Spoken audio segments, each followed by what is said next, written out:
name is Bruce Abernathy, and I'm the grant writer for the Bend Pine School District. It really started back in graduate school. I had a concentration in housing and community development, and I parlayed that, worked for Maryland Low-Income Housing Coalition right after grad school.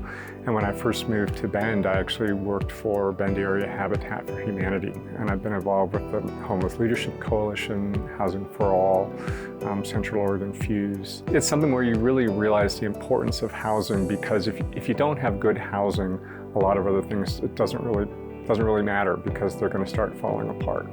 One of the things I'm most proud of is back in December, we passed the Community Climate Action Plan.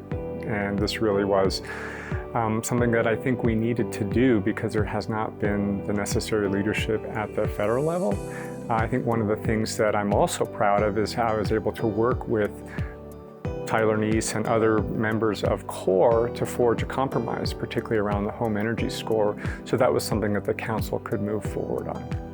The importance of housing champions, I think, to me is pretty evident. We are in an incredibly challenging environment. We've got a lot of, a very desirable community. A lot of people are moving here. Prices are being driven higher. And you need to have people who recognize that we don't want to become an Aspen. It's important to have, mixed income neighborhoods and basically the diversity that I think ultimately will make our community stronger. One of the things that's been particularly exciting for me on City Council is how much housing has been made a priority by the council. We basically charge staff with a really, really ambitious goal of, we want to try to get 3,000 housing units built within the next couple of years. And we said, what types of regulations need to be reviewed? What types of incentives can we put in place? Are there things that we can do to reduce the cost of housing that can then be passed on to the homeowners and to the renters? And the last I heard, I think we are on track of that. We understand that we need to keep pace with the number of people who are moving here, and we need to provide a broad range of housing options for people that want to continue to live here. Why do I love real estate? People who know my background would know that I didn't always love real estate. When I actually ran for the Bend City Council back in 2000, I ran as a slow growth down candidate. And I would be the first to admit I had kind of a negative attitude towards builders and developers and realtors. What helped to change my mind was meeting and interacting personally with people like Mike Hollern, like Mike Tennant, Kirk Schuler, Eric Schultz, Michelle Anderson. And these were people that helped for me to humanize the profession, and I really got a chance to see that these are people here who are here for the long-term success of this community.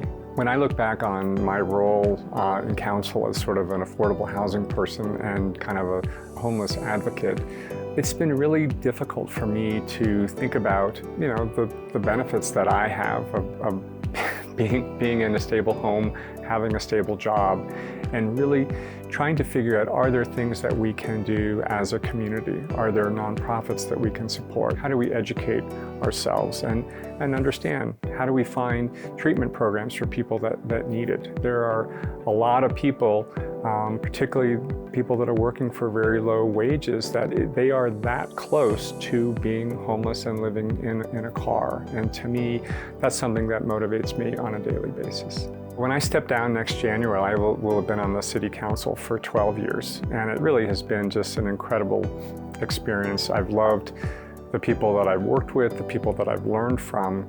My hope is that whoever my successor is, and even as we continue, the dialogue about a lot of critical issues in the community, people will find a way of really reaching out and understanding and coming to those issues with, open ears and open hearts.